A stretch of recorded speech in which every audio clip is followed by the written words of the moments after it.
On va vers une crise terrible. C'est très impressionnant en effet parce que par exemple sur la baguette de pain, je regardais un petit peu avant de venir, l'historique sur 20 ans, c'est une augmentation de 40% sur 20 ans.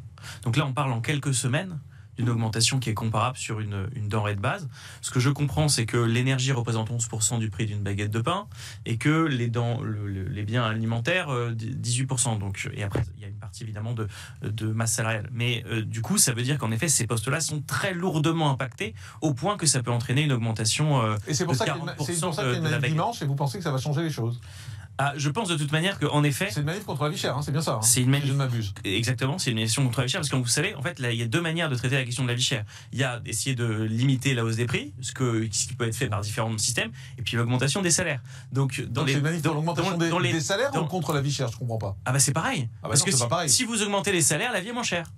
Voilà, c'est comme ça. Oui, enfin, c'est une façon de... oui, c'est un peu tiré par les cheveux. Ah non, c'est pas du tout tiré par les cheveux. La vie sera pas moins chère, la vie sera aussi chère, simplement on aura plus de moyens. Bah, si je vous donne 100 € ou 110 € pour acheter un panier de biens qui vaut 110 €, la vie est toujours aussi chère, mais vous avez les moyens d'acheter. Donc elle est moins chère pour